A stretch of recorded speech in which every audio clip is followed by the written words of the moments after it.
Hello friends, अस्सलाम वालेकुम। आज का हमारा टॉपिक है एम्फीसीमा। एम्फीसीमा एक लंग डिसऑर्डर होती है। Air sacs alveoli get damaged and lost elasticity, यानी लंग्स के अंदर जो ईयर सेक्स होते हैं, जो अल्वेओलाई होते हैं, वो डैमेज हो जाते हैं और वो अपनी इलास्टिसिटी या लचक होती है वो खो देते हैं। इस डिसऑर्डर या इस कंडीशन को एम्फीसीमा कहा जाता है। अब ये कंसिडर करें एक सिंगल अल्वेओलस है और ये नॉर्मल और हेल्थी अल्वेओलस है। ये देख ले सरफेस एरिया ज़्यादा है इसका। जब सरफेस एरिया ज़्यादा होती है तो ज़्यादा गैसेस एक्सचेंज के लिए ये कंपैटिबल और एबल होती है। लेकिन जब एम्फीसीमा आकर हो जाती है इसमें, तो ये अल्वेओलस कुछ इस तरह का एक शक्ल इख्तियार करता है और ये सरफेस एरिया भी कम पड़ जाता है और दूसरा इलास्टिसिटी भी इसमें ख़त्म हो जाती है। इलास्टिसिटी के सिलसिले में यहाँ देख ले, एक है इनहेलेशन और ये दूसरा है एक्सहेलेशन।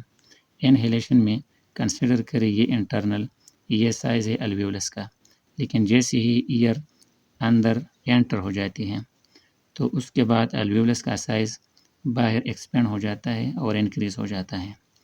अब एक्सहेलेशन में जब अल्वेओलस के बाहर से ईयर चली जाती है तो ईयर के बाहर एक्सपेल होने के बाद ये साइज़ कम हो जाती है और ये बाहर बाउंड्री वाल ये कम होकर ये साइज़ बाकी रह जाता है।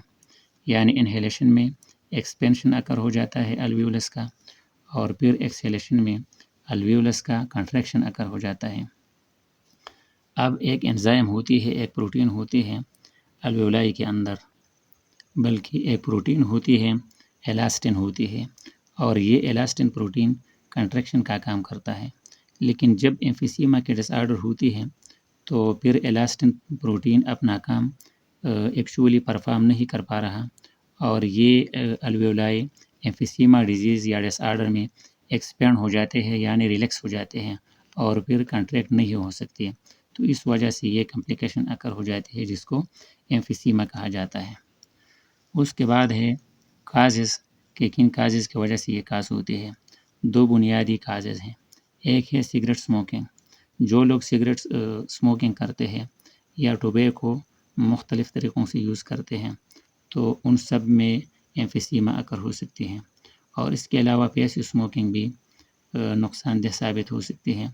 पैसिव स्मोकिंग वो होती है कि जिस एरिया में और लोग स्मोकिंग करते हैं तो उनके पास अगर कोई एक ऐसा पर्सन हो कि उनके पास रह रहा हो, उनके करीब रह रहा हो, तो उसको भी ये एम्फीसीमा की डिसऑर्डर लग सकती है। सेकंड काज है long term exposure to pollutants और डस्ट, यानी जब पोल्यूटेंट्स होते हैं एनवायरनमेंट में, रहने की जगह में, या अगर गुबार ज़्यादा होती है और इन दोनों का सामना हो जाए to long time, long exposure, तो फिर ये एम्फीसीमा काज हो सकती हैं। आफ्टर दैट है सिम्टम्स, शॉर्टनेस ऑफ ब्रीथ, सांस रुक रुक के आती है, यही पहली एक सिम्टम है। उसके बाद कफिंग है, खांसी आती है, और तीसरे नंबर पे है सियानोसिस। ये एक ऐसी डिसऑर्डर होती है जब बॉडी के अंदर ऑक्सीजन की नॉर्मल लेवल कम पड़ जाती है और फिर ऑक्सीजन की कमी की वजह से जो पेशेंट की स्किन होती है वो ब्लूइश लाइक होती है और इस कंडीशन को सियानोसिस कहा जाता है। लेटर ऑन चेस्ट टाइटनेस होती है, यानी जो चेस्ट होती है वो सख्त हो जाती है। और लास्ट सिम्टम ये है कि इंक्रीज्ड म्यूकस प्रोडक्शन, म्यूकस की प्रोडक्शन बढ़ जाती है। And the last prevention and treatment, इसकी कोई ख़ास ट्रीटमेंट नहीं, नो केयर। तो फिर ये होगा कि लाइफ स्टाइल को चेंज करना होता है, यानी मिसाल के तौर पर जो लोग स्मोकिंग करते हैं तो ये आदत वो तर्क करेंगे, छोड़ देंगे। इस तरह जिस एरिया में वो रह रहे हो जहाँ पर पोल्यूटेंट्स ज़्यादा हो उस एनवायरनमेंट को वो चेंज करेंगे और इस तरह की आदत व अतवार को चेंज करना यही चेंज लाइफ स्टाइल है।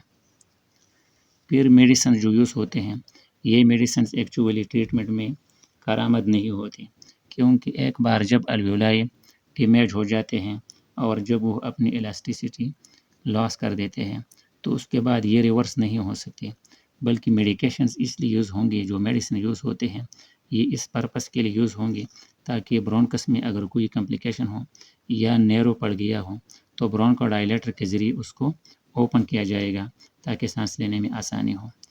اور پھر لاسٹ میں آکسیجن تھراپی کے ذریعے آکسیجن کو نارملی باڈی کے اندر پرووائڈ کیا جا سکتا ہے۔ Okay, thank you.